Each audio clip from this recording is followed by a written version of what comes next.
and put severe strain on even the healthiest of relationships. Infertility is defined as the inability to achieve a pregnancy after a year of sexual relations without the use of contraception or where there have been 3 or more miscarriages. Couples may identify themselves as infertile before a year has elapsed when the woman is over 35 years of age or when a physical problem exists. The rate of infertility in women increases with age. A woman is most fertile at age 22, and by age 43, there is a 70% chance of infertility. While the percentage of infertile couples is not increasing in the population, the absolute numbers have increased as the baby boom generation ages and couples delay the age when they begin trying to conceive. Currently, infertility affects 12 to 20% of all couples in the United States. Society places a high value on parenthood. In fact, parenthood is so highly valued that couples without children, by their own choice or as the result of infertility, feel alienated, stigmatized, marginalized, and deviant. At the same time, a couple's distress over infertility is often minimized or ignored by their family and friends. Historically, women's psychological conflicts were seen as the cause of infertility. Recently, medical technology has successfully identified the biological basis of 90% of cases of infertility. Of the total number of couples with infertility, 40% of the time men carry the biological factor, 40% of the time women carry the biological factor, 10% of the time the problem is interactive, and 10% of the time the cause is unknown. Once couples enter the medical system, they are confronted with a wide range of expensive medical techniques and options requiring decisions which can have lasting consequences. These often feel confusing and overwhelming, and an already stressful situation is thereby intensified. Until recently, the diagnostic and treatment procedures available for women far outnumbered those available for men. With the introduction of micromanipulation of sperm, treatment options for male factor infertility are expanding rapidly. However, with few exceptions, the treatments for women are more invasive and time-consuming. More and more, the psychotherapeutic community has shifted its focus from the psychological etiology of infertility to understanding the significant psychological stressors that infertility brings to the relationship and the individual. We have identified a number of major areas of psychological and emotional impact arising from infertility. Loss and mourning. Infertility involves a series of losses. Among them are the loss of conceiving a child with one's partner and the loss of the opportunity to have their biological child carry the family line into future generations. This loss can have a profound impact on their sense of identity as a couple and as individuals. Here, Van mourns his inability to continue his own family line. Well, I've always been very historically minded. I've read a lot about Judaism, a lot about the Soviet Union, and just the sense of going into another world, of everything that you thought and assumed about your life not really being that way. And so it's like the sense of going from one world into another. And you could also, just free associating here, a lot of what happened in concentration camps is that women would stop menstruating. So there was a definite interruption of the reproductive cycle there, at least from the women's point of view. And so this a sense of being, one part of you being annihilated, that everything that on one level of your life that you assumed was going to happen is stopping. And I mean, yes, everything else in my life goes on, right? But, on this very basic level, it's not going on the way I want it. And yes, we can have children, yes, we can have a family, but that part of me that wanted to continue all the history I know about is ending in that one narrow but deep area. Again, the camps symbolize the end of a generation, like the next generations and generations ended there. And so with me, the generations I thought of are ending. Hope and despair. Couples describe a roller coaster of hope and despair with little time or opportunity to grieve. The sense that time is running out, the biological clock is ticking, often pressures couples to launch into more and more treatments without taking adequate time for reflection. Each failed treatment represents another loss for which our culture offers no mourning rituals. Impact on the couple relationship. A majority of couples report marital dissatisfaction, sexual dysfunction, communication problems, disagreements over medical treatment, and an inability to empathize with each other's pain.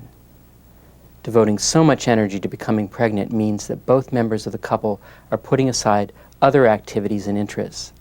The narrowing of focus to this one increasingly anxious life issue lowers the couple's resilience and flexibility. Sexual activity becomes a chore. Humor and spontaneity often evaporate. Under these circumstances, couples may ask themselves, if we cannot have a baby, should we even be married? The individual diagnosed with infertility may worry that the other will leave to have a biological child with a new mate. The fertile spouse may indeed fantasize leaving, in part to have a child, and in part to flee the anguish infertility creates within the relationship. Protection and secrecy. The mounting distress over infertility may lead partners to avoid direct and open conversations in order to protect one another from the pain.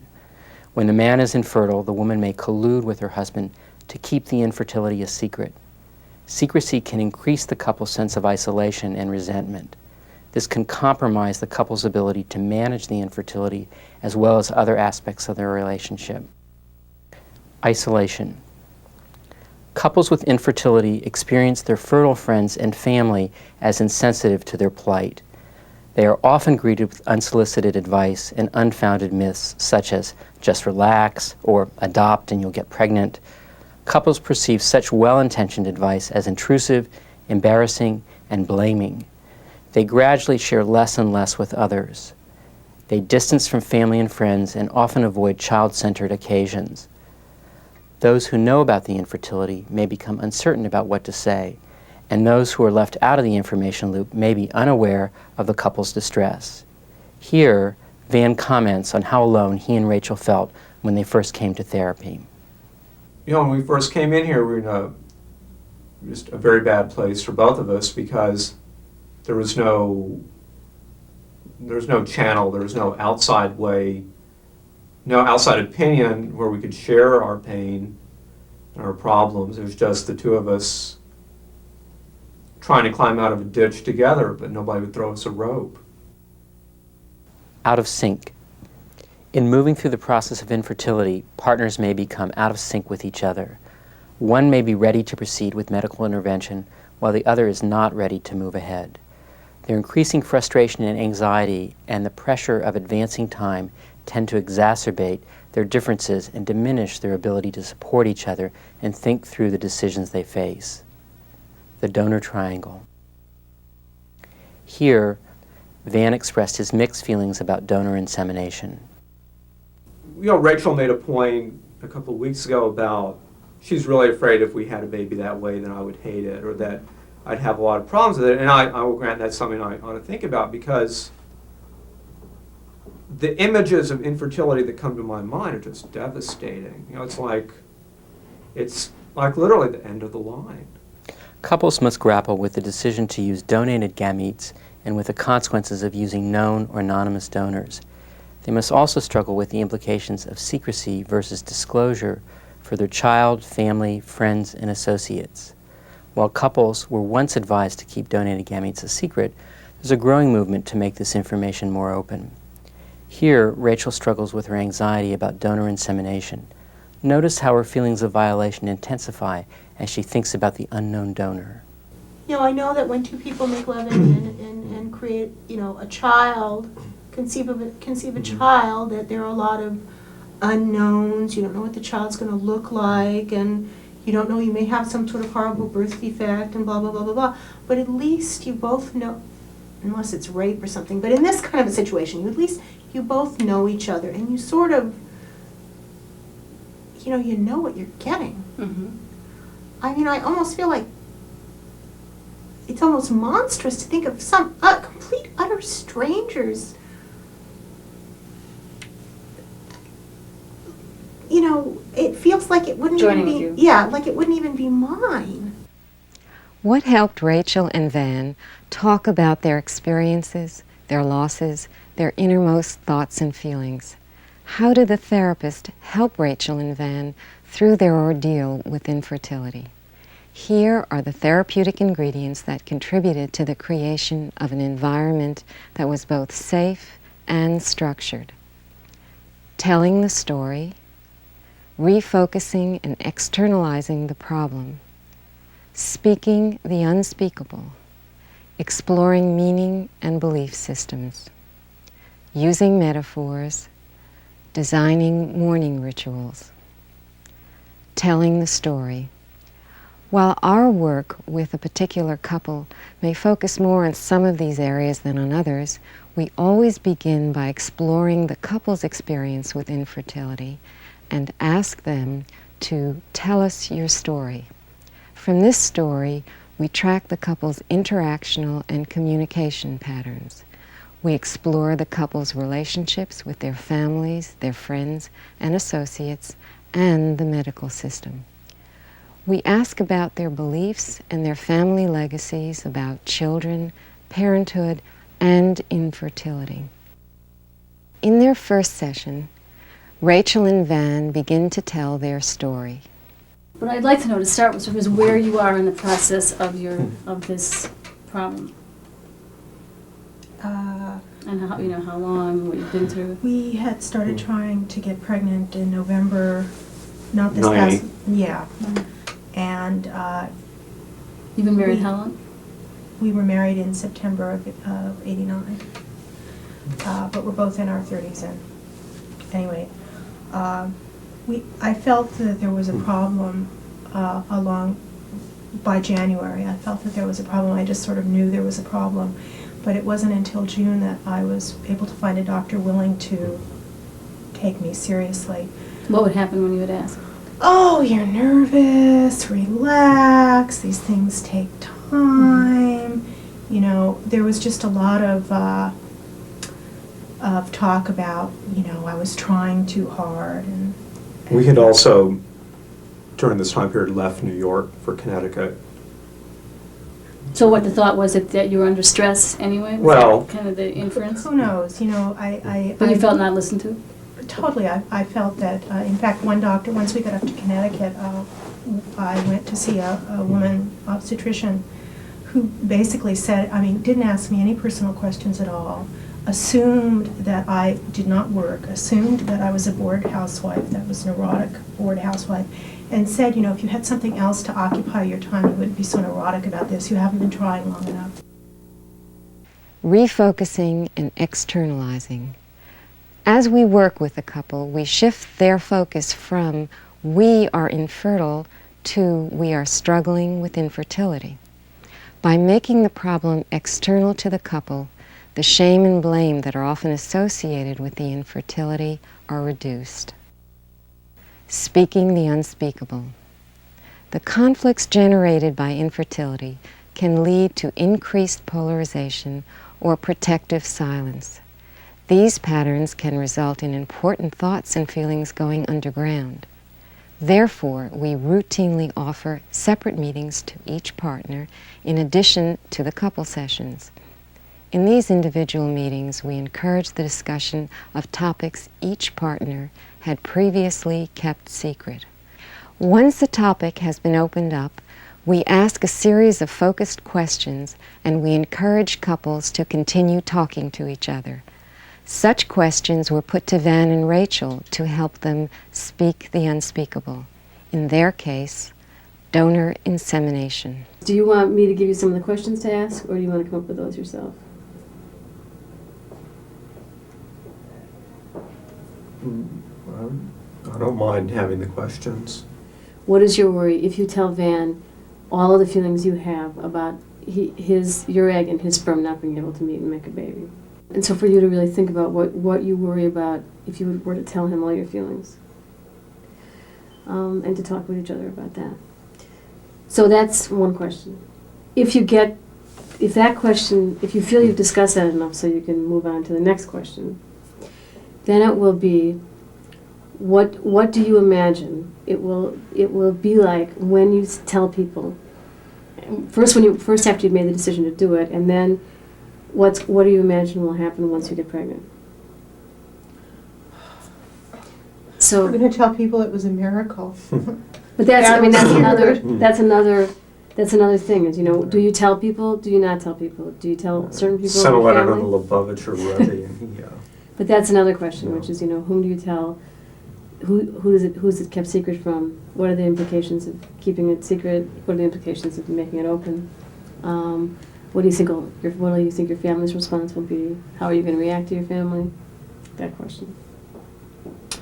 Then the question of what you each imagine, and then this is enough for, it's a lot, so there's no way you need to get to all of them. It just, in the entire process, sometime all these things will get talked about, but does certainly not need to be in the next 2 weeks.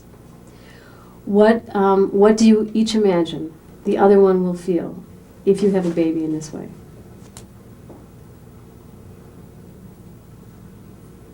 For you to talk about that. Okay. Okay.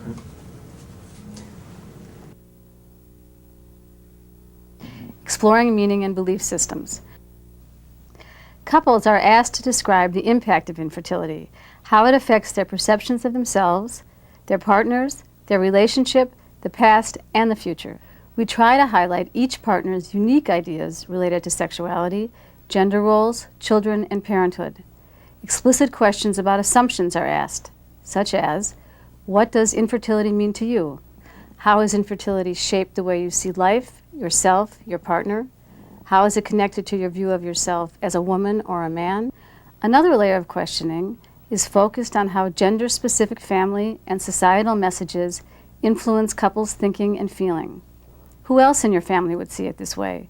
How have your ideas about infertility, men, women, fathering, and mothering been influenced by ideas in our culture? In the session immediately following the last segment, Rachel and Van describe how their reactions to the team's questions led each of them to talk about the painful meanings associated with infertility, their reactions to donor insemination, and lastly, why it had been so difficult for them to talk together.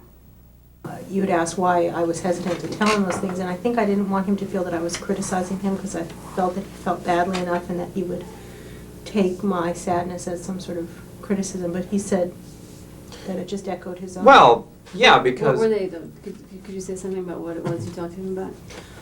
Oh, yeah, I feel a profound sense of loss that we're not actually physically going to be able to make love and make a baby.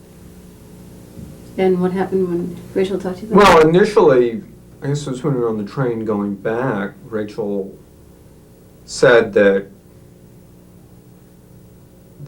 she had lost a part of me that she would never have again, and we had to keep talking about it because when I heard that, I interpreted it as an actual part of me that I could control, that I had taken something away from her, that I had like a part of like the conscious personality me was not there, which I found very disturbing to think That of. was your experience of it? That was my initial thought. When you say a part of me, well, I don't think of me as you know, that just the reproductive facility. I hear me, I think of like me, all of me. So I found that very disturbing when it was phrased that way, but then we talked about it more, and it was a matter of defining it a little better, and and in fact, I exactly agree with it, because it's a part of me that that is gone. Like a part of my self-image of, you know, creator and father that's not there in terms of the physical aspect of it. So, And what I did is I kept going back to it because I knew that he didn't understand what I'd said. And I just decided, well, you'd sort of given us permission to explore that. So I just went back, I think 3 or 4 times, and tried to explain it in a different way. And, you know, I'm not sure exactly that Van can still really understand what it is that I feel that I've lost, but I also think that it doesn't really matter that much anymore. What changed that it doesn't matter that much anymore? I think he understands that I feel a sense of loss, and I think that my being able to tell him that somehow, I don't know, just made it not less painful, but less, maybe less painful. I don't know. I was able to sort of let go of it a little bit. Let go of your sense of loss? And let go of my sense of loss, that I couldn't tell him about my sense of loss, which was also very painful, that I felt that somehow I couldn't share this with him. And did you feel that was making you further apart than you would otherwise Yeah. have been? but also, I mean, there's a sense, I mean, I'm not just a bystander here. I have a sense of grief too. I mean, this is all coming down on my head too, in a way that maybe you don't understand. That's probably, I'm sure that's true. Have you talked to Rachel about that? Well, we've talked about just in the sense of like her. I've said that I don't. That yeah, it's a great burden for me, but I haven't gone into detail about it. When you say it's a burden, does that? I mean, how does that differ from the sense of loss?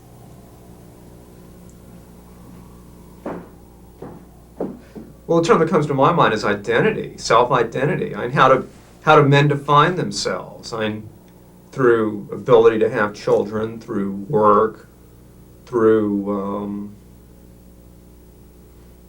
those are 2 big ones, and so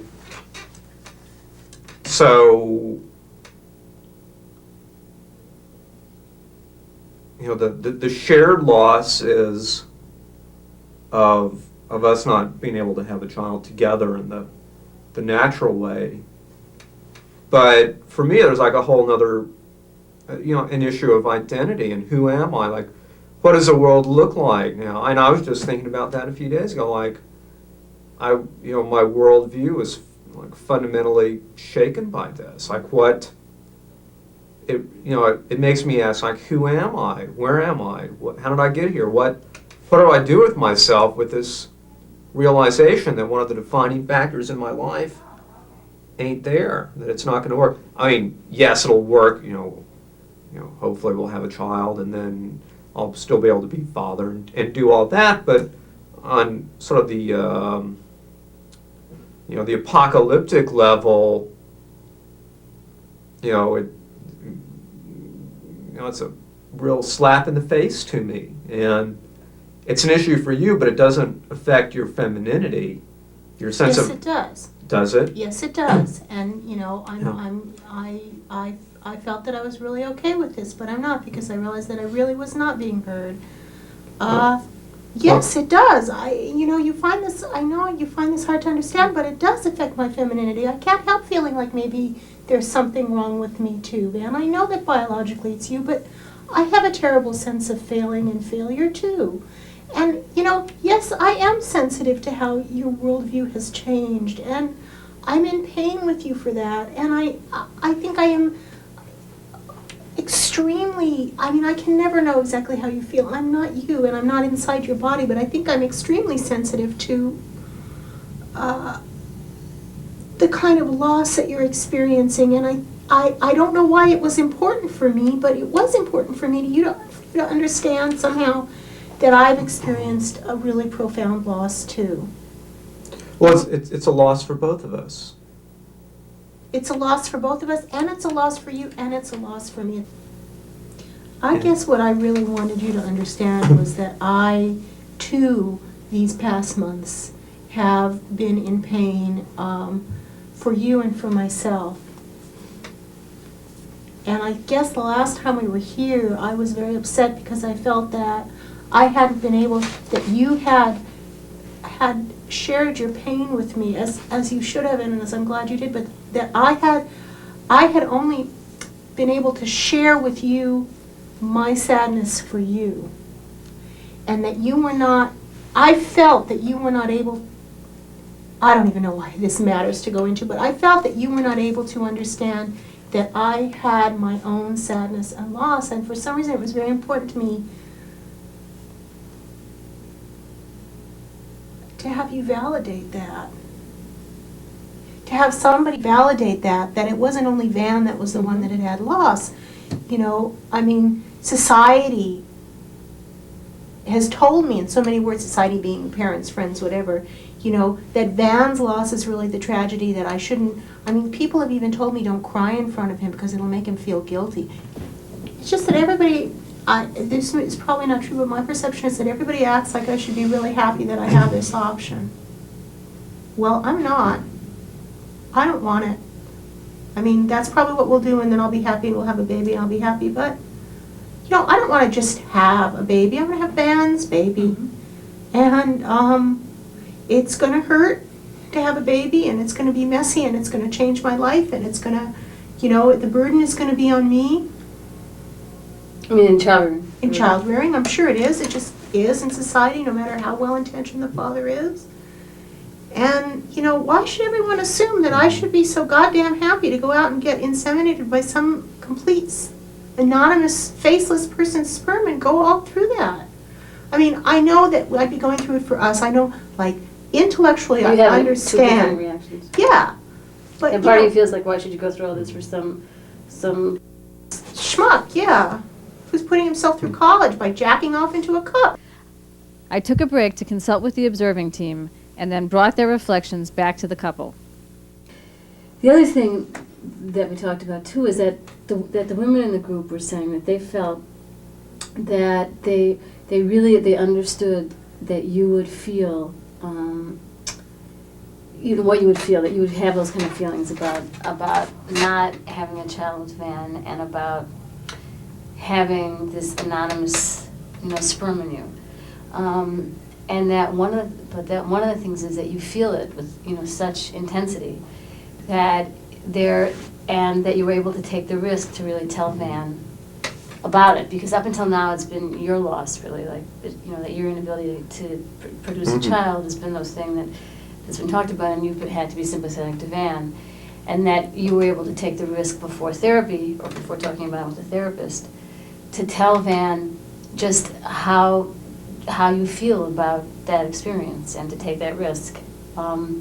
And that in some ways it gives you an opportunity also to comfort Rachel, because it's been comforting you for the loss. Rachel's so lucky, and there hasn't been, you know, a way that your loss or that your sadness has been paid attention to, or that you've been given the opportunity to help Rachel with that. As the session continues, we see several essential elements simultaneously. The couple is helped to hear one another, to confront previously undisclosed aspects of their experience, to understand that each is grieving significant losses, and to recognize that they need one another's support. Here, I clarify the fact that their experiences, like many couples struggling with infertility, are out of sync with each other. In terms of where you are along the timeline, is that for you it's a given, and you're now mourning it. For you, the moment of extreme sadness is going to be a conception, which is the future, and so that you're at different places in the timeline about what's the biggest, you know, what's the loss and what are the feelings. Thank you for saying that. I look back with anxiety and she looks forward.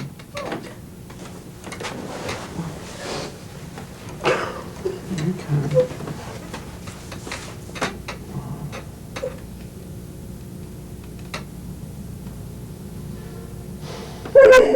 I'm sorry.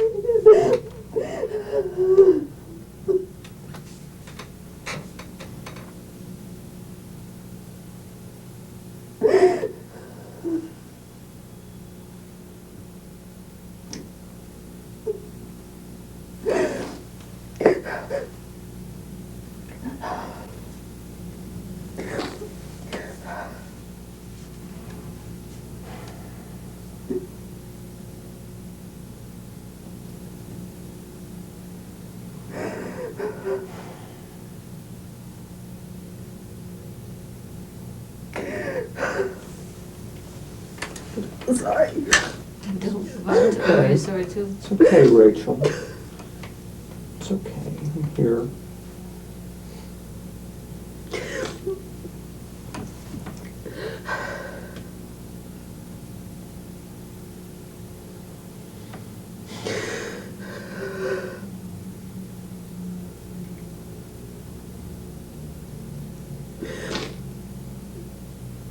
I didn't think anyone else would ever understand that.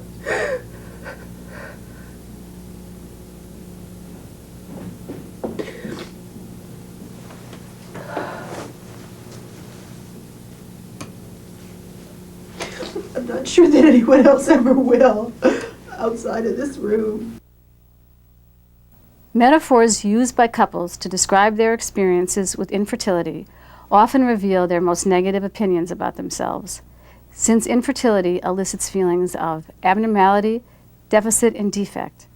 Images of catastrophe, annihilation, alienation, and failure evoke feelings of anxiety, fear, shame, helplessness, and hopelessness.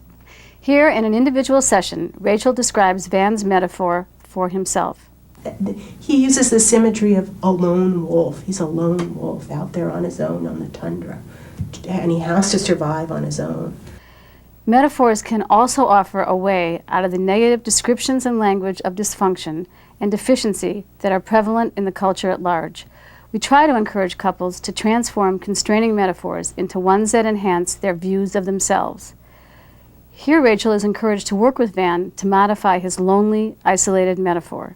Is the idea of trying to change the metaphor of Van being a lone wolf out on the tundra, like what you two could do to sort of change that image. If you could think about different images that would be more inclusive, that would not be him all alone, so that he starts imagining himself in a different kind of way. That's a great idea. Here, Rachel and Van describe how they are working to change the metaphor. But I do know that it was very valuable for me, that especially two of the things we talked about, the imaging a different animal was very good. We haven't been able to quite come up Well, with I sort of came up with a suggestion. maybe like a duck family with little baby ducks following behind. Well, actually, the image. From Lone Wolf? Well, actually, the image I came up with is Oh, that's right. yeah. I mean, staying within the same species, like a German Shepherd, like herding the sheep, like keeping them together and having it's kind of more like a semantic shift from being the wolf up on the rock to the dog taking care of the little lambs. Designing mourning rituals. Our culture offers no bereavement rituals for couples struggling with infertility. Over time, we learned how important it is to help couples anticipate possible failures and to take time to mourn their losses. We encourage couples to create symbolic rituals to facilitate grieving. Van and Rachel were able to have a baby using donor insemination. There are a variety of outcomes following infertility. Couples may become pregnant spontaneously. They may have a child through the use of assisted reproductive technology with their own genetic material or donated gametes. They may adopt a child or choose child-free living. But no matter what the eventual outcome may be, the legacy of infertility is frequently profound. Couples often remain vulnerable to feelings of defect, shame, guilt, and blame even after having biological children. These feelings can have a significant effect on the couple's relationship and on their relationship with their children. Unless clinicians routinely and systematically inquire about the couple's reproductive history, the information may not be volunteered. One couple said, the infertility hit them like a tidal wave. After therapy, there were still many smaller waves, but now we know how to handle them. We hang on to each other. We go with them and let them carry us a little, and then we pick ourselves up and get back to where we were. Couples who have worked in therapy to cope with infertility report that their bonds are stronger. They have greater faith in the relationship. They are able to listen empathically and be clearer in their communications. Family therapists, with our awareness of systems, are in a unique position to offer couples ways of coping with and resolving the problems raised by infertility.